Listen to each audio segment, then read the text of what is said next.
अपने इस विजुअल में मैं आप लोगों को पद परिचय के संबंध में बताऊंगा।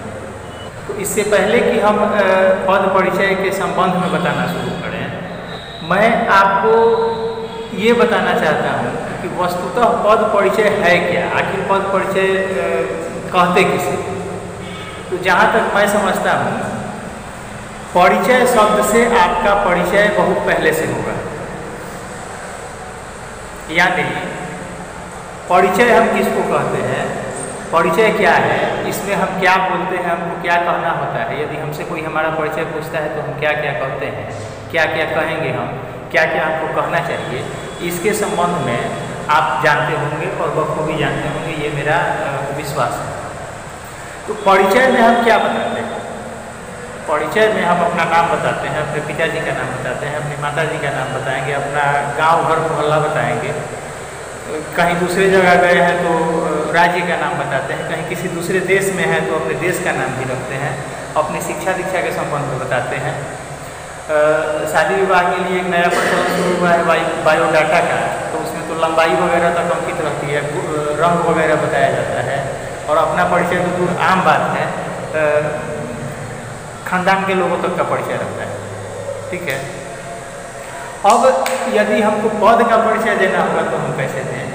तो पद सबसे पहले जानना जरूरी ये है कि पद परिचय यदि हमको देना है, पद परिचय करना है, तो हमको पहले ये जानना पड़ेगा कि पद होता क्या है, पद हम कहते किसे हैं।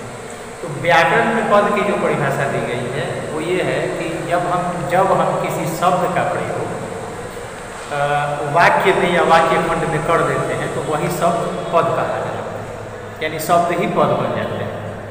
दूसरी परिभाषा बताई जाती है कि जब शब्दों के साथ परसर्ग का प्रयोग किया जाने लगे तो वो शब्द पद कहलाने लगते हैं। अब फिर एक नया शब्द यहाँ हमको मिल गया, परसर्ग। परसर्ग क्या है?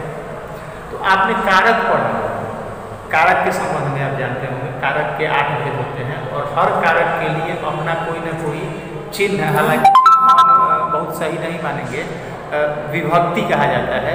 ने, को, में, से इत्यादि आपने पढ़ा है, जो आपने याद किया होगा, ऐसे करके कर्ता ने, कर्म को, कर्म से संप्रदान का के लिए, ऐसे करके। तो यही ने, को, से, में के लिए जो है, इन्हीं को परसर्ग कहा जाता है। लेकिन ये परसर्ग कब बनते हैं? ये परसर्ग तब बनते हैं जब इनके साथ किसी शब्द का प्रयोग होता है, और शब्द पद तब बनते हैं जब शब्दों के साथ कोई परसर्ग आता है। अब एक चीज़ यहाँ और हमको समझनी होगी कि परसर्ग कहीं मिलता है और कहीं नहीं मिलता है, कहीं दिख जाता है, कहीं नहीं दिखता है। जैसे आप अभी बोर्ड पे एक शब्द लिखा है हमने, विद्यालय। ठीक है, अब कहिएगा, आप पूछिएगा कि इसमें कहाँ कारक का चिन्ह है, तो इसमें नहीं दिख रहा है कारक का चिन्ह, इसमें विभक्ति नहीं दिख रही है या परसर्ग नहीं दिख रहा है। और इसके नीचे आइए, विद्या का आलय, विद्यालय उसी को न कहेंगे, विद्या का आलय, विद्यालय, हिम का आलय, हिमालय, पुस्तकालय, पुस्तकालय। ठीक है, तो अब आप देखिए कि यहाँ इसमें का मिल गया और ये का जो मिला यही परसर्ग है। अब इस का के मिलने से ये विद्या, का और आलय तीनों पद हो गए। अब ये शब्द नहीं है। ठीक है, इसमें भी बीच में का, यही का छिपा हुआ है। तो यानी विद्यालय में क्या है? विद्यालय भी एक पद है। समास से आपका परिचय होगा, समास आप जानते होंगे। तो ये एक सामासिक शब्द है और तत्पुरुष समास है, खैर वो दूसरा मैटर है, ऊपर हम लोग नहीं जाएंगे। तो अब ये शब्द क्या हो गया? पद हो गया। और जैसे ही हम शब्दों का प्रयोग वाक्य में या वाक्य खंड में करने लगते हैं, वैसे ही उसका परिचय मिलने लगता है। सड़क पर घूमता हुआ कोई लड़का ऐसे ही किसी को दिखे और रोज दिखे तो ज़्यादा से ज़्यादा उसका परिचय क्या होगा? हम यही कहेंगे कि लड़का है, और हो सकता है कि कोई उसको कह दे कि आवारा है, घूमते रहता है। ठीक है, लेकिन यदि वही लड़का जिले के कलेक्टर साहब की उंगली थाम करके घूमता हुआ कल दिख जाए, तब हम कहेंगे कि नहीं, ये छपरा के कलेक्टर का लड़का है। अब उसका परिचय बदल गया। तो जैसे ही हम शब्दों का प्रयोग वाक्य में करेंगे ना, वैसे ही शब्दों में और परिचय जुड़ने लगते हैं, मिलने लगते हैं, या उनके परिचय बदलने लगते हैं। आइए बताते हैं कैसे। अब बोर्ड पर लिखे इन वाक्यों को देखें, बहुत साधारण वाक्य हमने लिखे हैं। जैसे राम घर जाता है, आप कहाँ गए थे? मोहन 4 दिनों से बीमार है, सभी लोग चले गए थे। अब इन वाक्यों में, जो वाक्य हमको दिख रहे हैं, इन वाक्यों में जितने शब्दों का प्रयोग किया गया है, देखिए वाक्य जब बनेगा तो शब्दों का प्रयोग करके ही बनेगा, शब्द जब बनेगा तो वर्ण या अक्षर को मिला कर बनेगा। तो इसके लिए हम सामग्री ऊपर कहीं मंगल ग्रह से जाकर के नहीं लाते हैं। हमारे पास जो है हिंदी में, हम जिन शब्दों का, जिन अक्षरों का इस्तेमाल करते हैं, जिसके सहारे हम हिंदी पढ़ते हैं, हमारे पास वही मटेरियल है, हमारे पास वही सामग्री है। अब उसी में हमको पढ़ना है, उसी में हमको खोजना है, उसी में हमको नई नई बातें जाननी है। तो अब इन वाक्यों में जितने शब्दों का प्रयोग किया गया है, ये सारे शब्द क्या कहलाएंगे? और शब्द नहीं कहलाएंगे, ये सारे के सारे शब्द पद कहलाएंगे।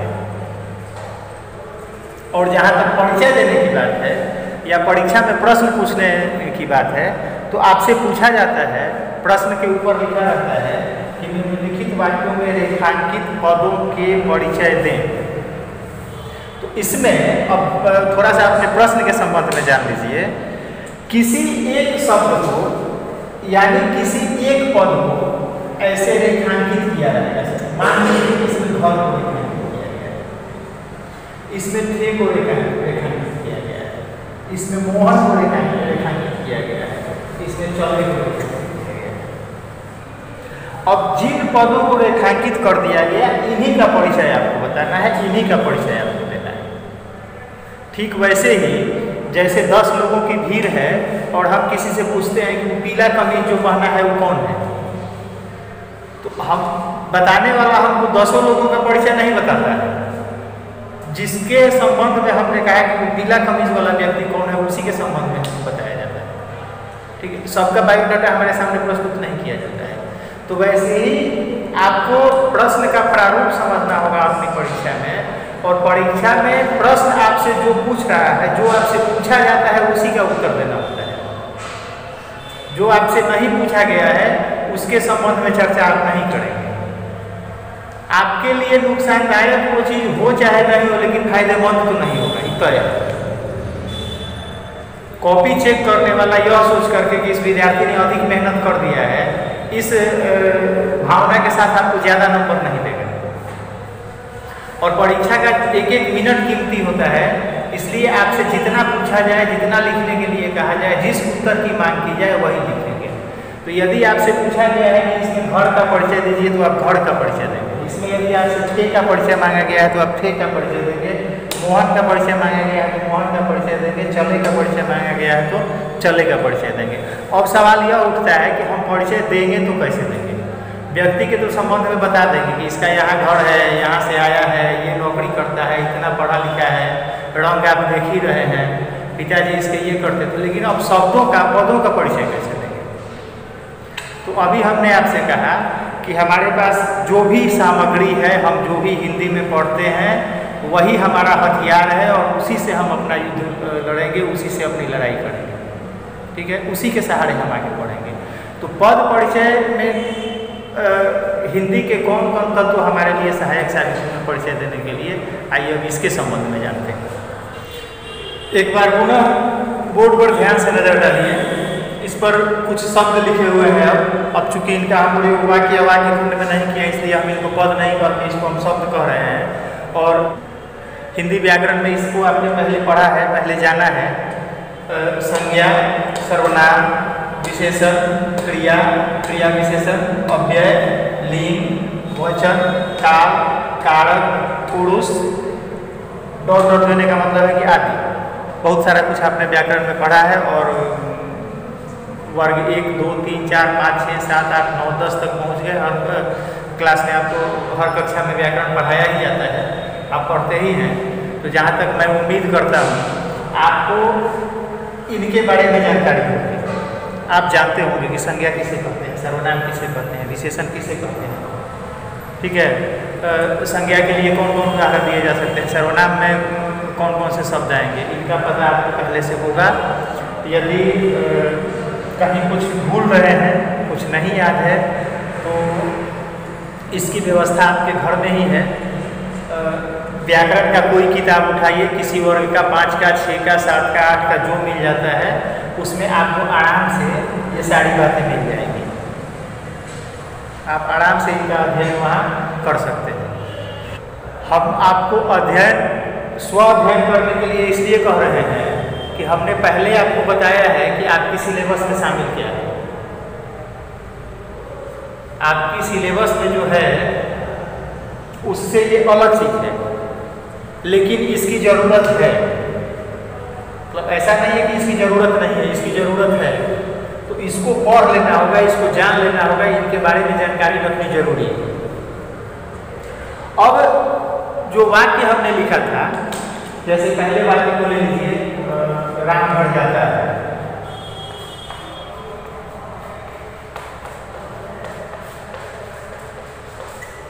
यदि इसमें हमसे घर का परिचय पूछा गया है, घर का परिचय हमको बताना है, तो अब हम देखेंगे कि ये घर शब्द जो है या घर जो पद है, ये इनमें से क्या क्या हो सकता है। ठीक है, तो सबसे पहले घर हमको दिखता है कि संज्ञा है, संज्ञा लिखेंगे। इसके बाद जाइए संज्ञा के भेदों पर। तो घर को आप किस संज्ञा की श्रेणी में रखेंगे? जातिवाचक संज्ञा है, जातिवाचक संज्ञा लिखेंगे।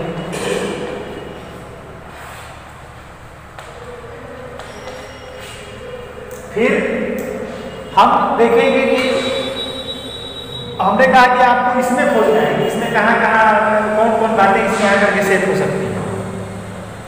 तो यदि हम वचन की बात करें तो एक वचन है, एक वचन लिख देंगे। यदि हम इसके लिंग की बात करें तो पुल्लिंग है, पुल्लिंग लिख देंगे। ठीक है, इस वाक्य में राम घर जाता है वाक्य में घर जो है वो कर्म है, तो कर्म लिख देंगे। इस तरीके से एक घर का परिचय जो है वह संज्ञा, जातिवाचक संज्ञा, एकवचन, पुल्लिंग और कर्म, 1 2 3 4 5 परिचय मिल गए इसके। ठीक है, तो ये 5 परिचय हमने दे दिया घर के लिए।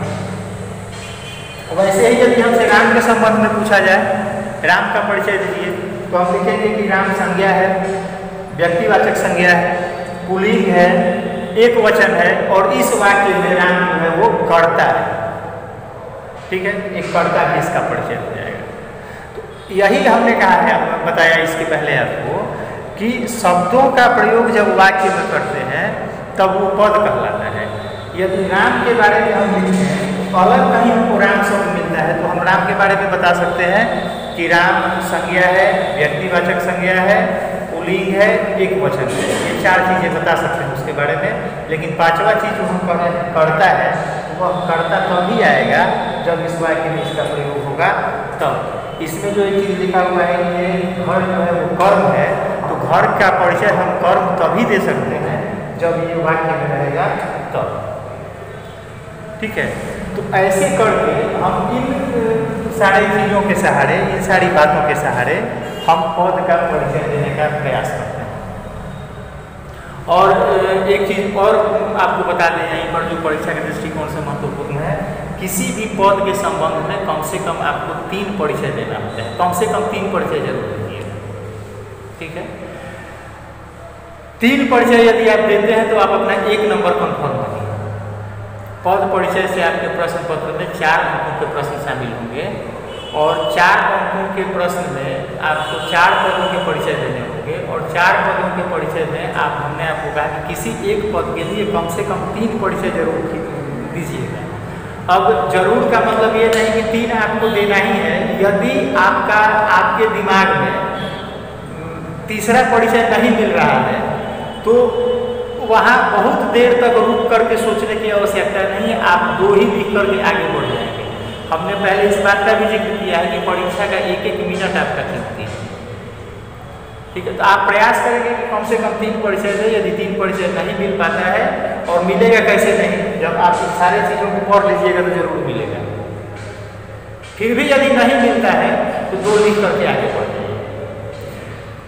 एक और तरीका होता है परीक्षा में प्रश्न पूछने का, तो उसको भी जान लीजिए वो क्या है। जैसे पहले आपने कहा कि 4 वाक्य लिखे रहेंगे और चारों वाक्य में कोई एक वाक्य को एक शब्द को एक पद को अंडरलाइन किया रहेगा, रेखांकित किया रहेगा, उसका परिचय आपको दे देना है। लेकिन कभी कभार क्या होगा कि आपको एक ही वाक्य में, ये इसकी भी संभावना बनती है कि आपके परीक्षा में एक वाक्य दिया गया है पद परिचय करने के लिए, तो और उसके सभी शब्दों को रेखांकित किया गया है। ठीक है, तो आपको क्या करना होगा कि उसी एक वाक्य में जितने शब्द शामिल हैं सब का अलग अलग परिचय लिख देना होगा। और थोड़ा सा लिखावट का ध्यान रखते हैं, ऐसा नहीं कि एक पढ़ी चढ़ा करके लिख दिए। जैसे अब यहाँ गाँव का लिखना शुरू कर दिए, अब फिर यहाँ जाता का लिखना है तो ऊपर लिखना शुरू कर देंगे, है का लिखना है तो इधर से खींच करके कर देंगे, तो एग्जामिनर का दिमाग इधर उधर हो जाएगा, उसको समझ में नहीं आएगा किसको पहले पढ़े किसको बाद में पढ़े। तो इसके लिए आपको क्या करना होता है कि आप वाक्य लिख लीजिए, बता देते हैं 1 मिनट और। जैसे आप देखिए ये वाक्य लिखा हुआ है, राम घर जाता है, ये वाक्य हो गया। इसके सभी शब्दों का सभी पदों का परिचय यदि आपको देना है तो आप परीक्षा में जो लिखेंगे तो आप यहाँ आराम से राम लिखिए, इसके आगे ये बनाइए, इसका भी परिचय लिखिए, यहाँ फिर घर लिखिए, फिर ये लिखिए, साथ साथ दूरी बना करके लिखिए, फिर जाता लिखिए, फिर इसका जो परिचय मिलता है वो लीजिए, फिर है लिखिए, फिर इसका जो परिचय मिलता है वो लीजिए। ठीक है, तो ऐसे करके आपकी कॉपी भी साफ सुथरी होनी चाहिए, क्योंकि परीक्षा की बात है। और परीक्षा में जैसे एक मिनट कीमती होता है, वैसे आधा नंबर भी बहुत महत्व रखता है। आधा नंबर आपका रिजल्ट बना सकता है, आधा नंबर आपका रिजल्ट बिगाड़ सकता है। अभी चुनाव हुआ है तो 13 वोट से हार गए। ठीक है, तो अंकों का हमारे जीवन में अपना महत्व है, उसको दरकिनार नहीं किया जा सकता है, उसको नकारा नहीं जा सकता है। तो हमें परीक्षा में ध्यान ये रखना होगा कि हम अपना समय कैसे बचाएं और अधिक से अधिक अंक कैसे हासिल करें। आपका भविष्य उज्जवल हो। इन्हीं मंगल कामनाओं के साथ आज का विजुअल यहीं समाप्त करते हैं।